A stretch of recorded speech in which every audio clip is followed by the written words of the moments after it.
get to the bone or get to the brain and go, well, this is a great environment. It would be like me as a very white ginger going to Australia and going into the middle of the Australian desert and go, oh, this is perfect. Like, it's just not.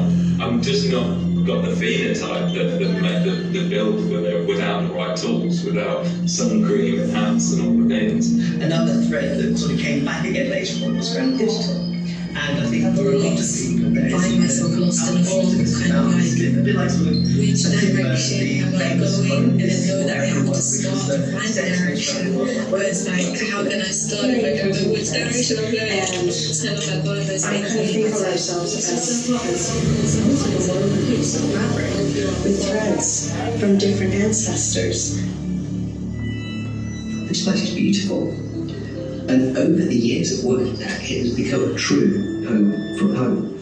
And each time I go, the chances are I'm going to see Charles horses. Really, really rare species of horse, wandering freely around in this earth. Occasionally we'll drive along the road and wolves go across in front of us. I've walked around the side of a building and come face to face with an elk before. It's just an amazing place to be. Back in 2014, working with our Ukrainian collaborator, we actually captured the first images of brown bear within the exclusion zone. There have been these reports of scratchings on trees and feces that look like it might be brown bear, the occasional footprints that was thought to be bear, but we actually got the first photographic evidence. The beaver reintroduction, I think, is amazing, so brilliant. The only problem is they're going to be putting beavers in place there's no trees.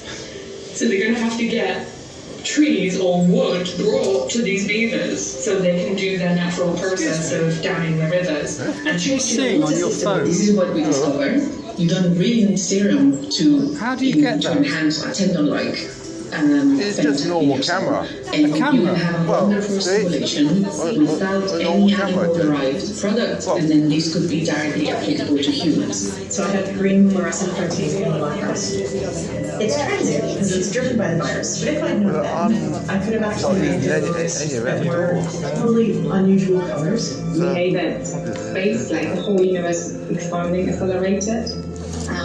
And we don't know why. It doesn't fit in with the rest of our laws of physics that we know of. Whenever you see an article that's about a quantum computer, there's that golden thing that looks kind of like a chandelier. That's a dilution refrigerator, and that's the kind of thing that's inside our magnet. It's just amazing to think, like, we have created this apparatus that can cool stuff down that cold. It's mind-blowing, and it's always amazing. I think that wonder never really leaves you. Like, every time I do it, I'm still like, this is so cool. I am absolutely convinced that the metaverse, as a strong thesis where we, in fact, cannot tell the difference between physical and digital, is a very real prospect. And I think even if you buy an off-the-shelf virtual reality headset and step into one of the collective virtual worlds where there are other people from around the world in that space at the same time, I think it's such a profound insight into where this is going that it sort of leads you to see the possibilities of it. If we can't move, we lose our identity as human beings. So movement is extremely essential for our survival and evolution as human beings. And when we think about movement, the sensation is extremely crucial as well. That's one of the reasons I wanted to do the work with Scottish Wildcat, so I could tell people about it, because people just don't know. They think wildcat and they think cheetah, lion, leopard, other countries, not small shrimped cat in Scotland. It was from what called the Highland tiger. They look hairy, they look like they're having a tantrum. It pretty much does. There are certain proteins in our bodies, they're called, the guardian, the gatekeepers. And there are certain proteins that are known to cause trouble. And cancer is what makes it so interesting is that there's a world inside of us, like a galaxy. Yeah, I call it the Velcro effect, which is, this guy that discovered that when he's walking his dog, that the plants would stick to his clothes, and that, that's a great idea for Velcro. And I think it's the same you see everywhere, I think that's great. I'm watching BBC Natural History or one of the programs, and you see baby elephant, and when you see the trunk of the baby elephants, they are grappling, they find it really hard to grip something. There are, I don't know exactly, but there are thousands of insects, receptors, and their touch sensation and motor aspects are not yet comprehensively developed. And you can see that they are moving about, the trunk of the baby elephant. I do think that something about neurodiversity as a whole is I think that it's really important to have neurodiverse teams, especially in research, because the more different kind of angles you can look at a problem from, the more likely you are to come up with an amazing and innovative solution. So if everybody has the same brain functioning, you're all coming at it. If you're hitting a wall, you're all hitting a wall. Whereas if you have someone with a different neurotype, maybe they can go behind the wall and then you can find a solution together. And there's a little girl or a young woman that they don't know where to go. They will struggle with different, perceptions about science. They don't know, I come from, I don't know, a really economically resource country. I come from a different ethnicity. I have a different gender assignment that I don't really fits in science.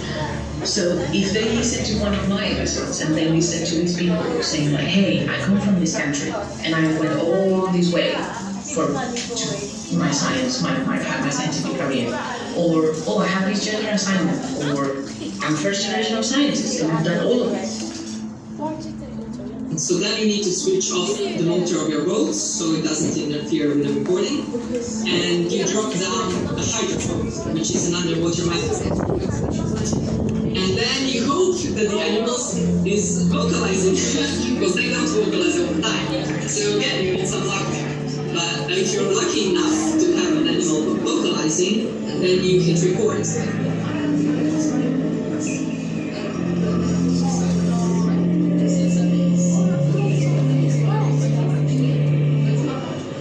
And based on that, basically you can apply engineering to anything, right? So there are as many branches of engineering, as many applications and fields you can think of. One of the difficult aspects of how we experience sound, amongst our other senses, is that it is far less conscious, far less aware of it on some levels than we are, for example, vision. We're very consciously aware of what we see and how we are using it to navigate our environment, for example. But sound is in some ways much more important for how we navigate an environment, but we're completely unaware of it because that aspect is entirely unconscious. And there are consequences of that, which I think are, we're starting to become a little bit more aware of. We're thinking about things like acoustic design and urban spaces and things. But in terms of the interest and the neuropsychology, I've always been fascinated by what are the cognitive correlates of motivation and drive. So one of my best papers from the last 5 years was on people vision. So a psychologist here came to me and said basically I'd like to be able to project the pattern of the human face through basically to the womb. And then use ultrasound to measure the normal fetus's reactions to that, basically. And as a result of that, we show that normal fetus can recognize a face. And others, picked up top and pics and just see this PIU was massive. I think you can go back and you can find really old texts from medieval times, and even further than that, we can find drawings of the aurora that people have done. Especially in the Arctic, and you can go back thousands of years and find those in the history books. I'm really interested in learning what ancient DNA can tell us about the past. Previously, people thought it was the lands of the gods, right? That must be evidence there. And then it's only later on when we've been able to send spacecraft up there, when people built magnetometers and saw the magnetic spikes due to the electric fields in the atmosphere that are generated by the auroral processes, and that people sort of put two and two together and thought, oh, actually, there's something physical going on here. To go forward in the lab and see a crowd start running and know that there's a device in there that's colder than anywhere else that we know in the whole universe. That's just awesome. In front of the computer, and there was several others all stand looking over his shoulder. He's doing things, and then on the screen appears this image, and it was this, and we're looking at it, and he's going, and it zooms in on it, and it's like, it's a ring, and it was a ring, it was like the shot where you'd imagine, in your head, that we think in fact was the shockwave, but we'd imagine in his head, and now we had a picture of it, and so this sort of idea becomes a reality.